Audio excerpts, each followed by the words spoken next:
না ভগবানের অমৃতময় কথার প্রসাদ দিয়ে আপনাদের সবাইকে সেবা করিয়ে দেয়। তাই ভগবানকে আরাধনা করলে, ভগবানের ভক্তের আরাধনা করলে সর্বদেবে দেবী পিতা মাতা গুরু বর্গ যত আছে সকলের প্রতি আমাদের কর্তব্য পালন হয়ে যায়। তাই দেবতাদের থেকে যে দুঃখ আসে সেটা হলো আদি দৈবিক, এ দুঃখ পেতেই হবে। আদি ভৌতিক দুঃখ কি না, আদি ভৌতিক দুঃখ হলো একটা জীব আরেক জীবকে যে দুঃখ দেয়। মনে করো কুকুরে কামড়ে দিল কি বেড়ালে হাসড়ে দিল, তাহলে অন্য জীব থেকে এই দুঃখটা আসছে। আমরা কিন্তু কেউ চাই যে আমার অসুখ করুন, কেউ চাই না। আমরা কেউ চাই আমার কুকুরে আসরা, কেউ চাই না। তথাপি না চাইতে কিন্তু এই দুঃখগুলো আমাদের আসে, আসে না মা? তাহলে এটা হলো আদি ভৌতিক দুঃখ। আর আদি আধ্যাত্মিক দুঃখ কি না, রোগ শোক জরা ব্যাধি, এগুলো কাউকে কিন্তু জানিয়ে আসে না, আসে মা? আমরা চাই না আমাদের শরীরে রোগ আসুক, কিন্তু না চাইতে সেগুলো চলে আসে। কেন আসে? ওটা হলো কিন্তু কর্মফল। কর্ম অনুযায়ী কিন্তু আমাদের দুঃখ পেতে হয়। সেই জন্য ভগবান যেহেতু মানুষ করে পাঠিয়ে দিয়েছে, প্রতিদিন সকালবেলা ভগবানের কাছে অন্তত ভগবানকে অন্তত কি বলবো, ধন্যবাদ দিতে হয় যে হে ভগবান, তুমি আমাকে মানুষ করেছো, অন্তত কুকুর ছাগল করে দাওনি। প্রেম সেবা রাধে রাধে। ভগবানকে ধন্যবাদ দিতে হয়, তোমার কৃপাতে অন্তত দুবেলা দুমুঠো খেতে পাচ্ছি, তুমি আমাকে রাস্তায় ভিখিরি করে দাও। আবার যে ভিখিরি ভিক্ষে করে খায় সেও কিন্তু ভগবানকে ধন্যবাদ জানায়। কি ধন্যবাদ জানায় না, ভিখিরি এই ধন্যবাদ জানায়, হে ভগবান তোমার কৃপায় দুটো খেতে পাচ্ছি, ভিক্ষে করে খাই তাও শান্তিতে আছি, অন্তত তুমি আমাকে অসুখ দাওনি যে আমাকে হসপিটালে শুয়ে থাকতে হয়।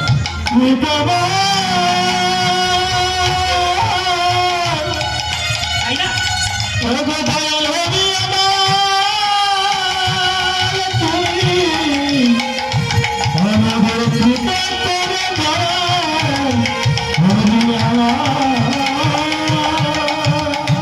আর যিনি হসপিটালে শুয়ে আছে, রোগেতে ভুগছে, সে যদি ভগবানকে ধন্যবাদ জানায়, হে ভগবান, তার পাশের বেডে একজন মরে গেছে, তো সে শুয়ে শুয়ে ভগবানকে ধন্যবাদ যদি জানায়, হে ভগবান তুমি অসুখ দিয়েছো, ভালো আছো, কিন্তু তুমি কৃপা করে আমাকে বাঁচিয়ে রেখেছো, ওর মতো আমাকে তো মেরে ফেলেনি। কি তাহলে আমরা যে যে পরিস্থিতির মধ্যে আছি সেখান থেকে ভগবানকে ধন্যবাদ জানাতে হবে যে তোমার কৃপায় অন্তত বেঁচে আছি, শাক ভাতে নুন ভাতে ডাল ভাত খেতে পাচ্ছি। আর যদি সেই কৃতজ্ঞতা না জানাই তাহলে আমি হব সবচেয়ে বড় অকৃতজ্ঞ। আমি সবচেয়ে বড় অকৃতজ্ঞ।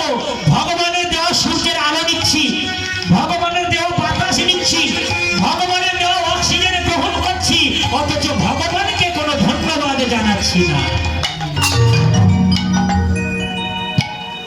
তাই চৈতন্য মহাপ্রভু যিনি কলিযুগের ভগবান, চৈতন্য মহাপ্রভু তিনি পুরী ধামে আছেন। পুরী ধামে গেছেন সবাই? বাহ, ধন্যবাদ আপনাদেরকে। জগন্নাথ ধামে গেছেন, পুরী ধাম থেকে ওনার ইচ্ছা হয়েছে বৃন্দাবনে যাবে। তা ভগবান তো 1000 না, ভগবানের সঙ্গে অসংখ্য ভক্ত থাকে, হাজার হাজার লক্ষ লক্ষ ভক্ত। তার মহাপ্রভু ইচ্ছে প্রকাশ করেছে তিনি বৃন্দাবনে যাবেন, আর মহাপ্রভুর সঙ্গে অসংখ্য ভক্তগণ যাচ্ছে, তাহলে আমরাও যেতে পারি। আর ভক্তগণ যেখানে যায় সেখানে কি করে, তারা হরিনাম সংকীর্তন করতে করতে যায়। তাহলে আপনারা উলুধ্বনি করবে, সঙ্গে ধ্বনি করুন, হরি বল হরি বল হরি বল, সঙ্গে ভক্তরা যাচ্ছে আর ভক্তরা গান গাইছে, বলো কৃষ্ণ কেশব কৃষ্ণ কেশব কৃষ্ণ কেশব পাহি মাম, রাম রাঘব রাম রাঘব রাম রাঘব রাক্ষ, কৃষ্ণ কেশব কৃষ্ণ কেশব কৃষ্ণ কেশব পাহি মাম, রাম রাঘব রাম রাঘব রাম রাঘব রাক্ষ, কৃষ্ণ কেশব কৃষ্ণ কেশব কৃষ্ণ কেশব পাহি মাম, রাম রাঘব রাম রাঘব রাম রাঘব রাক্ষ, কৃষ্ণ কেশব কৃষ্ণ কেশব কৃষ্ণ কেশব পাহি মাম,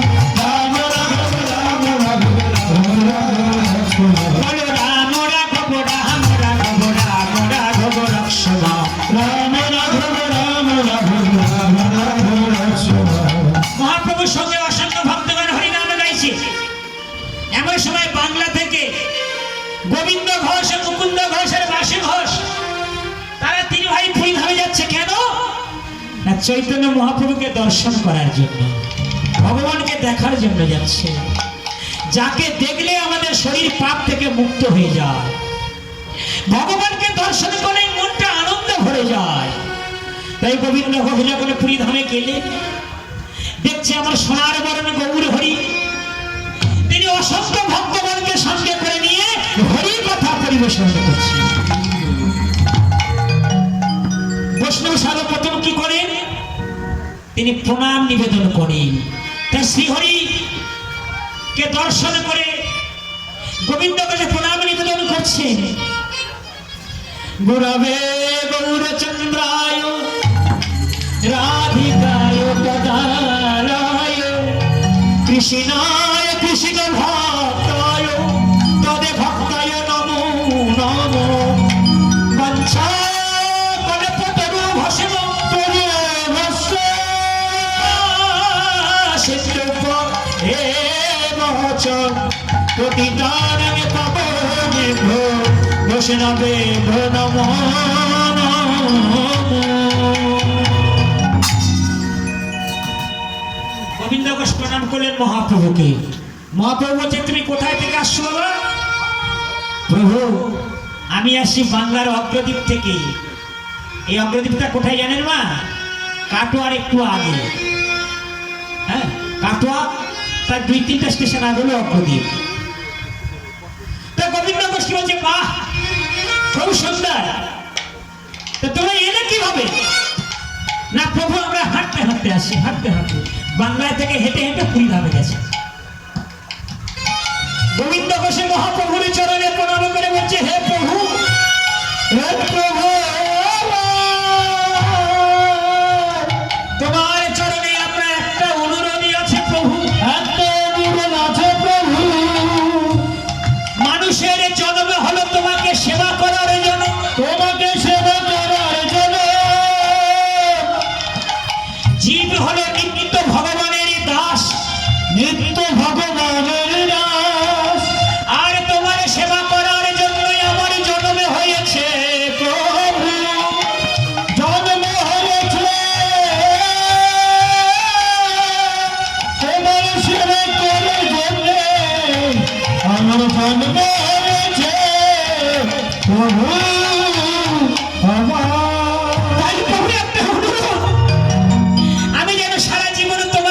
সেবা করতে পারি এই অনুরোধ রইল আপনার চরণে। গোবিন্দ ঘোষ তুমি আমার সেবা করতে চাও? হ্যাঁ প্রভু। শোনো গোবিন্দ, আমি সন্ন্যাসী, আমি কখনো কোথায় থাকি তার ঠিক নেই, আর তুমি যদি আমার সঙ্গে থাকো তোমার জীবনটা নষ্ট হয়ে যাবে। প্রভু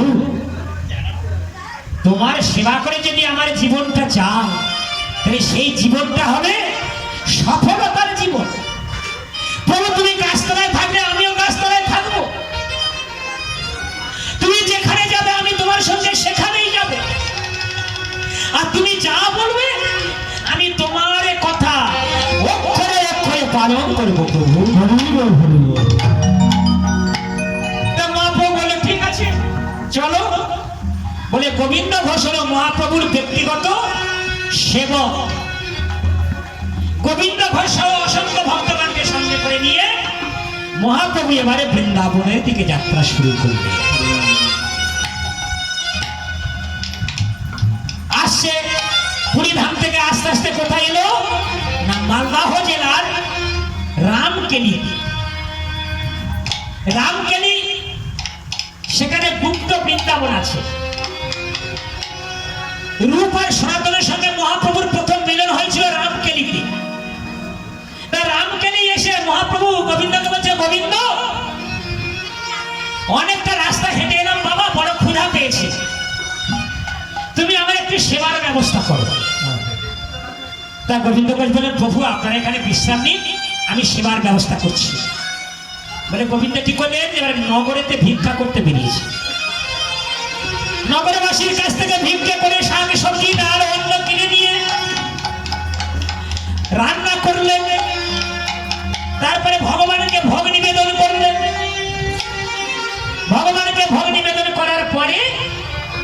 এবারে মহাপ্রভুকে সেবা দিলেন। মহাপ্রভু সেবা পেল, সমস্ত ভক্তগণ সেবা পেল। সেবা পাওয়ার পর এবারে মহাপ্রভু বলছেন, গোবিন্দ সেবা তো হলো বাবা, একটা মুখশুদ্ধি দেবে। মুখশুদ্ধি, আমার মুখশুদ্ধি কি কমা জানে? হ্যাঁ, হরিত কি, হরিত কি, হরিত কি যদি প্রতিদিন একটু করে সেবা করতে পারে মুখের অরুচি কেটে যাবে, শরীরের অনেক রোগ ব্যাধি সেরে যাবে। ত্রিফলা আছে, হরিত কি, জায়ফল আর বহেরা, প্রত্যেকটা শুভ কর্মের আগে। হ্যাঁ, এই আপনাদের এই দেবী পূজাতেও কিন্তু এই ত্রিফলা লেগেছে। তাহলে গোবিন্দ হরিতই কোথায় পাবে? তিনি এবারে নগরে ভিক্ষা করতে বেরিয়েছে। বলি, ও নগরবাসী, তোমরা আমাকে একটা মুখশুদ্ধি ভিক্ষা দেবে। আমার ভগবানের সেবা পেয়েছে, আপনাদের ঘরে যদি কারোর মুখশুদ্ধি থাকে আমাকে একটা মুখশুদ্ধি দিয়ে কৃপা করুন। এইভাবে অনেক কটা বাড়ি ফিরে গেছে। এক কৃপাময়ী মা আমার বলছে, শোনো বাবা, আমার ঘরে একটা হরিতকি আছে, নিয়ে যাও। একটা আস্ত হরিতকি গোবিন্দ ঘোষকে দিলেন। গোবিন্দ ঘোষ মনে মনে চিন্তা করছে, এই জায়গা ভালো করে শুনুন, যে বিষয়ের প্রতি আসক্তি থাকলে কি ফল হয়। গোবিন্দ ঘোষ মনে মনে চিন্তা করছে, আজকের ভগবান হরিতকি চেয়েছে, আবার কালকেরও চাইবে। তাই তিনি কি করলেন, আস্ত হরিতকিটাকে দুভাগ করলেন। একটা ভাগ মহাপ্রভুকে দিলেন, আর একটা ভাগ নিজে এই যে উত্তরীয়ের মধ্যে সঞ্চয় করে বেঁধে রেখে দিলেন। কেন? আবার কালকে ভগবান চাইবে তখন এটা দিয়ে দেব। সন্ন্যাসী মানুষ, বলুন ভগবান জানতে পেরেছে না জানতে পারেনি? তিনি তো অন্তর্যামী ভগবান না, সকলের অন্তরের খবর জানে। আমার অন্তরের মধ্যে কি বাসনা হচ্ছে ভগবান জানে। ভগবান হলো সর্বদেহের মালিক, আমরা আমাদের দেহের মালিক। আমার দেহেতে কোথায় যন্ত্রণা হচ্ছে সেটা আমি বুঝতে পারি, কিন্তু অন্যজনের দেহের খবর বলতে পারবো না। আর ভগবান সর্বদেহের মালিক, কার দেহে যন্ত্রণা হচ্ছে, কার মনে কি বাসনা হচ্ছে, কে কি ইচ্ছে প্রকাশ করছে, সব অন্তর্যামী ভগবান জানতে পারে। তাই গোবিন্দ ঘোষ যে হরিতকিটা সঞ্চয় করে লুকিয়ে রেখেছে সেটা ভগবান জানতে পেরেছে। তাহলে অর্ধেকটা হরিতকি সেবা করে নিল। বলছে, এবার গোবিন্দ চলো, এবার হরিনাম করতে করতে আমরা যাই। বলে আবার ভক্তগণকে সঙ্গে করে নিয়ে হরিনাম করতে করতে এগিয়ে চলেছে। আপনারা হরিনাম করবেন তো? উমা করবেন তো মা? হ্যাঁ হ্যাঁ, তাহলে হাত তুলুন, হরি বল। সবাই হরিনাম করবেন তো আমার সঙ্গে? প্রেম সে বলো চৈতন্য মহাপ্রভু কি, বলো বাবা বলো। আরে তোমরাই হলো সমাজের শক্তি। নতুন প্রজন্ম যদি ভগবানকে ডাকে তাহলে সমাজ অনেক শক্তিশালী হবে, হবে না বাবা? হ্যাঁ, কারণ তোমরাই হলো আমাদের ভবিষ্যৎ। আমরা রাস্তা দেখিয়ে দিয়ে যাব, তোমরা আমাদেরকে অনুসরণ করে ভগবানের নামের প্রচার করবে। তাই না বাবা? সবাই মিলে বলুন, হে নাথ নারায়ণ হরি, নাথ নারায়ণ হরি, হে নাথ নারায়ণ হরি, নাথ নারায়ণ হরি, গোপাল কৃষ্ণ মুরারি, গোপাল কৃষ্ণ মুরারি, গোপাল কৃষ্ণ মুরারি, গোপাল কৃষ্ণ মুরারি, হে নাথ নারায়ণ হরি, নাথ নারায়ণ হরি, যাদব মাধব মুকুন্দ, কৃষ্ণ কেশব গোবিন্দ, যাদব মাধব মুকুন্দ, কৃষ্ণ কেশব গোবিন্দ। বলুন সবাই, বলুন, বলছেন তো সবাই? বাবা বলছে, বাবা হরি বল, হরি বল। যাদব মাধব মুকুন্দ, কৃষ্ণ কেশব গোবিন্দ,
দেখো আচ্ছা মহাপ্রভুর সঙ্গে যে এই যে হাজার হাজার ভক্তরা যাচ্ছে বাবা, মহাপ্রভু বিনিময়ে কাউকে টাকা দেয় যে আমি তোমাকে টাকা দিচ্ছি তুমি আমার সঙ্গে চলো? দেয় কি? দেয় না নিশ্চয়। তাহলে মহাপ্রভুর মধ্যে এমন কি গুণ আছে, সাধুর মধ্যে এমন কি গুণ আছে যে সাধুর সঙ্গে শয়ে শয়ে মানুষ নিঃস্বার্থ ভাবে তারা হরিনাম করছে? সাধুর মধ্যে এমন গুণ থাকে যে গুণটা মানুষকে মোহ করে দেয়, এই বিষয় থেকে মুক্তি পেয়ে, পাপ থেকে মুক্তি পেয়ে ভগবানের কাছে ফিরে চলে যেতে পারে। তাই মহাপ্রভুর সঙ্গে শয়ে শয়ে লোক, হাজার হাজার লোক আসছে। এবারে কোথায় এলো? অগ্রদ্বীপে, তাই না বাবা? অগ্রদ্বীপ, অগ্রদ্বীপে এসে মহাপ্রভু বলছে গোবিন্দ দুপুর হয়ে গেছে বাবা, বড় ক্ষুধা পেয়েছে, শরীর ক্লান্ত, তুমি এখানে প্রসাদের ব্যবস্থা করো।